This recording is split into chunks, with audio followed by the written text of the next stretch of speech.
গরু তেহারি 150 টাকা, পেট ভর্তি খাবার। আসসালামু আলাইকুম। ওয়ালাইকুম আসসালাম ওয়া রাহমাতুল্লাহি ওয়া বারাকাতুহু। জি আলহামদুলিল্লাহ, আপনি কেমন আছেন? জি আল্লাহ ভালো রাখছে। আজকে কি খবর আছে? আজকে মুরগির তেহারি তো আছেই। প্রত্যেক বৃহস্পতিবার আমাদের এখানে গরু তেহারি উঠানো হয়। জি, গরু তেহারি কি আজকে আছে? জি জি জি। আচ্ছা ঠিক আছে, দেন তাহলে। গরু তেহারি দিব? না না ভাই, দেন। আচ্ছা আচ্ছা ভাই, বিসমিল্লাহ। এটা হচ্ছে মুরগি তেহারি। মুরগি তেহারি না? জি। এটা ফুল এক প্লেট কত? মাত্র 70 টাকা।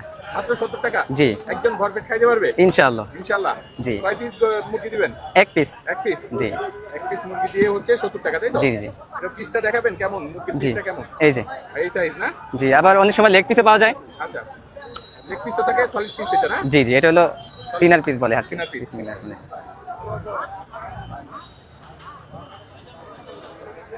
ও, রাইসের কোয়ান্টিটি তো অনেক দিছেন, একজন ভরপেট একজন তো ভালোই খেতে পারবে।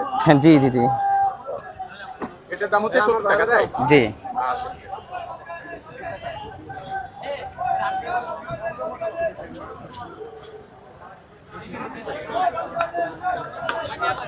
আচ্ছা, আপনার এই ঠিকানাটা একটু সুন্দর করে বলে দিবেন। ঠিকানাটা সবাই চায়, ঠিকানাটা একটু আমি ভালো করে বলে দেন।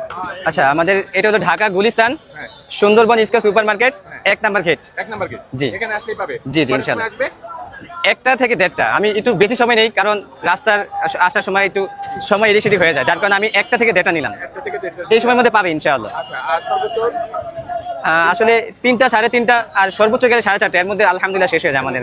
জি, আল্লাহ পাক শেষ করে দেয় পেট ভর্তি খাবার। এবং আমাদের গোস্ত পাবে কেমন?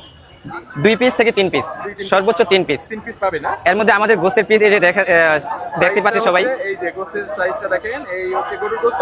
জি, সলিড। একবারে সলিড ষাঁড়ের গোস্ত। আমি নিজে তাহাকিক করে বিষয়টা তারপর নিয়ে আসি। আপনি নিজেই বেঁচে করে নিয়ে আসেন, তাই তো? জি জি জি। আচ্ছা, এগুলাও কি শেষ হয়ে যায় প্রতিদিন? এটা তো বৃহস্পতিবার তো শেষ হয়ে যায় আলহামদুলিল্লাহ। শেষ হয়ে যায়। জি। আচ্ছা হযরত, আইডিয়াটা কিভাবে আসছিল আবার একটু বলবেন? ইস্তেখারার মাধ্যমে আল্লাহ পাক এটা আমার দিলের ভিতরে ঢালছে আর কি, তারপরে এটা শুরু করা হলো। শিখছিলাম সফরে গিয়ে। সফরে গিয়ে? হ্যাঁ, এক ভাই হয়তো আমি শুনছি, এক ভাই নাকি বলছে যে এটা তাবলিগ নিয়ে একটা ট্রেন হইতেছে। আসলে ভাই, আমার কোনো ভাইরাল হওয়ার কোনো ইচ্ছে নাই। এখন যদি কেউ আমাকে মনে করে যে আমি এটা ট্রেন করার জন্য করছি, তাহলে তার ব্যক্তিগত ব্যাপার। তবে আমি তার বিষয়ে কোনো রাগ বা অভিমান নাই। আমি তার জন্য দোয়া করি, আল্লাহ তাকে যেন হেদায়েত দান করে, আমাদের সকল ভাই ও বোনকে আল্লাহ যেন হেদায়েত দান করে এবং ইসলামের পথে সবাইকে ধাবিত করে। আমি আল্লাহ পাক আমাকে দিনের কাজে লাগছে, আল্লাহ পাক লাগাইছে আমার মতন এই গুনাহগার বান্দাকে। আমি দিনের কাজ করতেছি বিদায়, আর আমি বাসায় থাকতে ডিম তো ভাবতে পারতাম না। তো সফরে গিয়ে আমার এখান থেকে রান্না শুরু, এখান থেকে শিখা। আর মিথ্যা কথা, ভালো মানুষ বা যারা জানে বুঝে, যারা ইসলামের দিকে আছে, শরীয়ত মানে, তারা কখনোই মিথ্যা কথা বলবে না।